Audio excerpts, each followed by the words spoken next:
Hello mga Beshi, it's me Shirley Ann Mikmik and welcome to our channel. So for this video mga Beshi, mag-isa na naman ako mag-i-intro. Ibig sabihin yan ay prank na naman. Oh, na-miss nyo ba yan? Yung prank na naman natin. So mga Beshi, ang gagawin natin prank ngayon ay isa sa mga request nyo. So ang prank natin ay kunwari may pasok ngayong Sunday.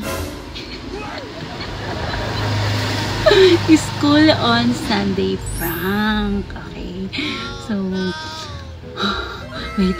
Medyo kinakabahan ako sa prank na to mga beshi. Kasi syempre pupunta kami dun sa harap ng school niya. So, ano kaya yung magiging reaction ni Mikmik sa video na to? Sa prank natin na to, diba? So, mga beshi, cellphone lang po yung gamit ko ngayon. Kasi yung mga memory card namin nasa videographer po namin, sa editor po namin. So, wala akong extrang memory card dito. Kaya po yung ginamit ko. So, pasensya na kung hindi masyadong okay yung quality. Pero, sige, simulan na natin. Mag-explain muna ako mga besh. So, kanina mga beshi, habang nagtatab si Mikmik, pinrank ko na siya. Na sinabi ko na nga na meron siyang pasok ngayong Sunday na nag-chat yung teacher niya. So, gumawa pa ako ng fake account at fake GC para maniwala po si Mikmik na meron nga siyang pasok ngayong Sunday. Mga beshi, panoorin niyo muna po yung video kanina. Ayan, si Mikmik nanonood siya. Sabihin natin nag-chat yung teacher niya. Hi! Mik! Nag-chat yung teacher mo! Sabi niya, may pasok daw kayo mamayang 1 PM. Sunday po ngayon? Oo nga, pero nga nag-chat siya. Ngayon lang daw. Sunday po ngayon? Na baka malate tayo sa school? Wala man pong pasok. Meron nga, ito nga, binabasa ko nga yung chat ni teacher mo. Sabi niya, good morning parents. May pasok po mamayang 1 PM ang mga kids. Batingin po. O ano, naniwala ka na, nag-chat siya. Pero wala pong pasok ngayon eh. Eh, sabi nga ni teacher, ngayon nga lang daw. Ah, sige na, tara na, mag-ready na. Maligo ka na, ha? Wala man po. Meron. Ayan o, nag-chat siya.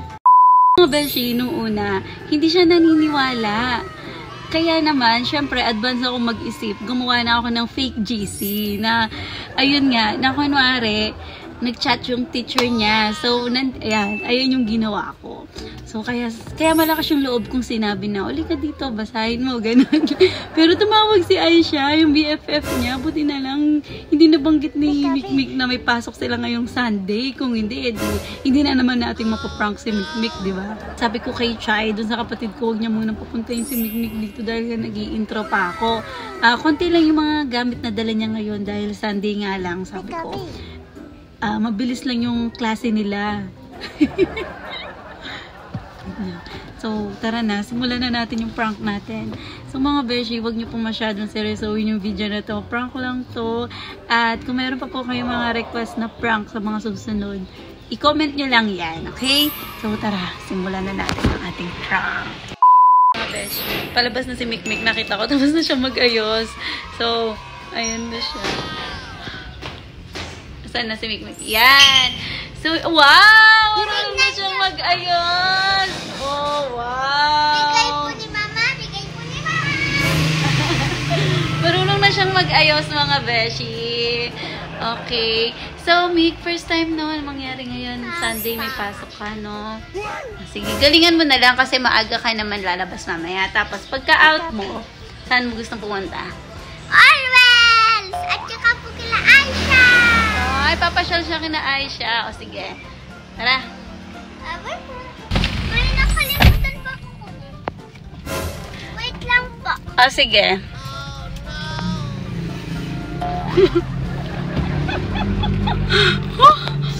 Tinanong ng mga beshi, hindi na nahalata. Sabihin ko, nagbablog ako. Hirap na walang patungan. Sabihin ko, nagbablog ako ngayon para may upload kami sa... sa susunod na araw. At sabihin ko, Yung routine niya ngayong pumapasok siya. Parang hindi halatang pinaprank natin siya. Wait lang. So mga beshi, today is Sunday pero may pasok pa rin po kami. Sabi po kasi ni Mama, nag-chat daw po si teacher sa GC. Hindi ko po alam yung gagawin po namin. Pero po, sabi po ni Mama, pagka-out ko daw po, malikot po. Pero sabi po ni Mama, pagka-out ko daw po, maglilibot po daw kami. Excited na po ako. Sasama po namin kayo sa paglilibot po namin. Mamaya pupunta kaming mall. Oh. Saan mo gusto pupunta na? Sa Mr. DIY? Sa bookstore? Always na lang po kasi po may bibilin po ako eh. Ah, sige. Sa Always pala kami pupunta mga besh. Pwede din po ba tayo pumunta kila Aisha? Pwede naman. Yay! Pagkalabas nyo, syempre may pasok muna kayo ni Aisha eh. Di ba? Apo. So mga beshi, gamit ko po yung binigay po ni Mama na bag at saka tumbler. Sabi po ni Mama, maliit na lang daw po na bag. Ito po, papakita ko po. Ayan mga beshi, nandito na kami ngayon sa harap ng school ni Mikmik. Babay ka na sa mga beshi, papasok ka na. Babay mga beshi. Mamaya na lang ulit after class. Suot mo na yung bag mo.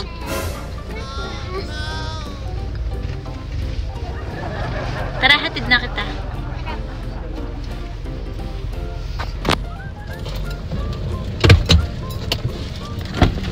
Ay, ang init. So, yan mga beshi, hatid na. Sabi ko, grabe nakakahiya.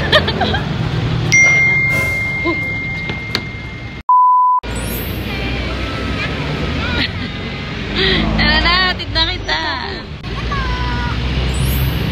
Yan, ihahatid natin si Mikmik ngayon. Mama, bakit po walang student? Wala pong nag-aaral. Hindi ko alam, tara, baka nasa loob na sila. Baka late ka na. Hindi po, baka po. Meron nga. Mama, bakit po walang nag-aaral? Pasok ka na sa school. Mik! Prank ko lang.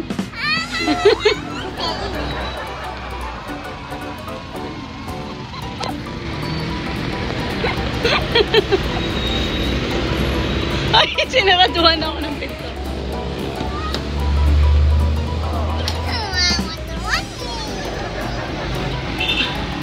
Prank ko lang, Bert. Wait lang, katingin po. Nahiya ka? Hindi, joke lang. Tara, may pasok ka. Hindi nga, may pasok ka nga ngayon. Una, nagtatanong siya, bakit daw walang walang nag-aaral, walang student? Ay, net. Tapos siya, prank siya. Yan. Ano, Mig? Ano masasabi mo sa prank natin? Nahiya po. Bakit? Wala naman po pala pasok. Hiningal ako sa ginawa ko. Woo! Hirap nagpa-prank mga besh. Ang init. Mama, palit na naman po ako. Damit kasi po pupunta tayo. Always baka magtaka na naman sila. Wala naman po pasok. Wala ka naman dalang damit.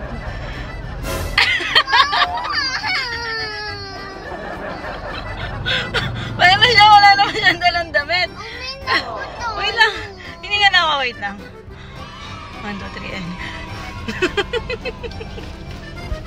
Fake. Nakatingin sa'yo yung mga gumagawa dun. Sabi nila, bakit kaya pumapasok yun? Wala namang pasok ngayon. Sunday ngayon. So mga beshi, sa mga nakaisip ng prank na to, ayan, na-prank natin si Mikmik. Kita niya naman yung reaction niya, kung paano siya mahiya. Tumakbo bigla sa Montero.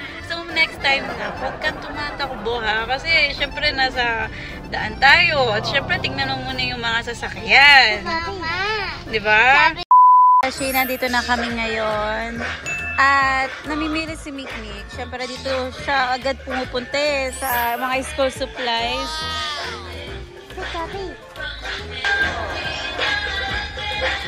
Ano? Nagpalit na siya ng damit kasi nahihiya daw siya. Marunong na siyang mahiya ngayon. Dati wala siyang hiya.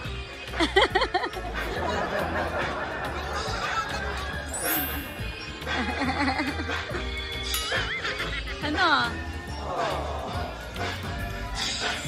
Ito? Apa. Ay, ba't Ito yung isa. Ay, ba't ayaw? Ayan, ayan.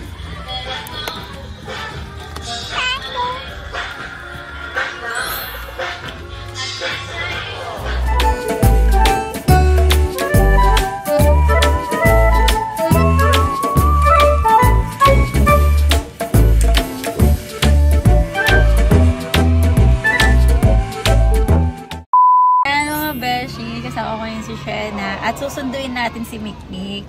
Kasi kanina mga beshi, di ko talaga alam kung saan ako titingin. Sa screen or dito. Tingnan mo kayo mata ko pag natin sa screen. Okay naman, di ba? Sige, dito. It's just the same. Yun. Pagkatapos namin mamili kanina mga beshi, nagpadiretso si Mikmik dito sa BFF niya. Nagtatago siya. Susunduin na natin siya ngayon.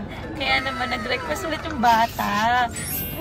Pupunta daw sila ng perya. So, tignan ko kung makapag-video ako mamaya mga beshi. At okay lang kasi weekends naman. Kaya, okay na din yun. Para makapag-bond sila ni BFF. Diba? Ba't nag-stop yun? Tanggalin mo nga yun. Oh, ganda kaya niya. Ay.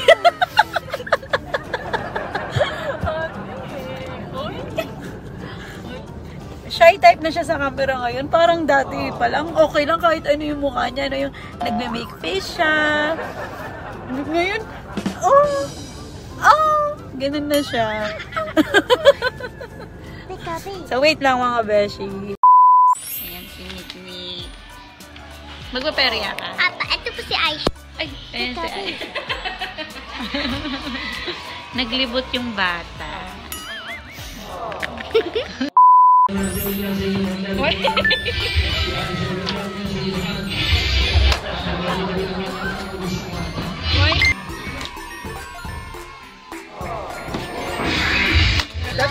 Amy, tingin ka na.